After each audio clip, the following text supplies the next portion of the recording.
আসসালামু আলাইকুম গাইস, সকলে কেমন আছেন? তো অনেক দিন পরে আপনাদের মাঝে আমি একটা রান্নার ভিডিও নিয়ে আসলাম।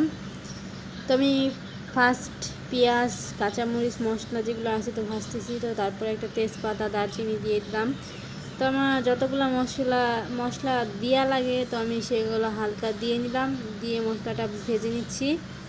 তো আমার মশলাটা যখন ভাজা হয়ে যাবে, মশলাটা লাল লাল হয়ে যাবে, পেঁয়াজটা যখন লাল লাল হয়ে যাবে তখন আমি সমস্ত মশলা দিয়ে দিব। তো মশলা দিয়ে মশলাটা কষাই নিব।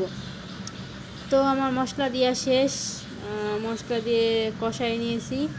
তো আমি এখন মাংস দিয়ে কিছু রান্না করবো, তো একটু মাংস দিয়ে দিব। তো মাংস দিয়ে দিলাম। এখন মাংসটা ভালোভাবে কষাবো। আসলে আমার আজকে ভিডিও করার মতন বাসায় কেউ নেই, তো আমি এক হাতে ফোন ধরে ভিডিও করতেছি, আর এক হাত দিয়ে রান্না করতেছি। তো তাই সেভাবে আপনাদের মাঝে ভিডিওটা তুলে ধরতে পারলাম না আর কি। নেক্সট আপনারা যদি চান, নেক্সট আমি আরেক দিন ভালো কিছু দেওয়ার চেষ্টা করব। তারপরে আমি ভালোভাবে মাংসটা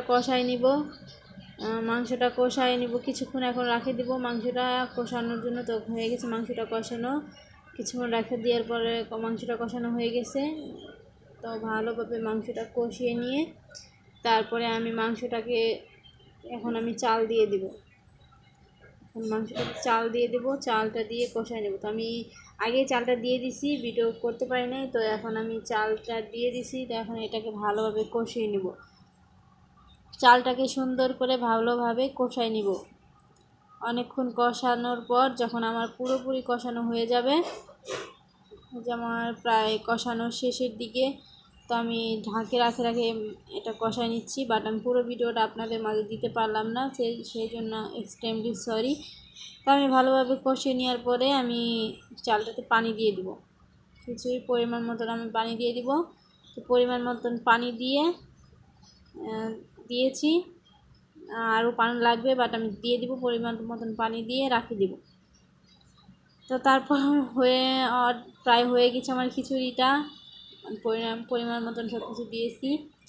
তো দেওয়ার পর এখন প্রায় শেষের দিকে খিচুড়িটা।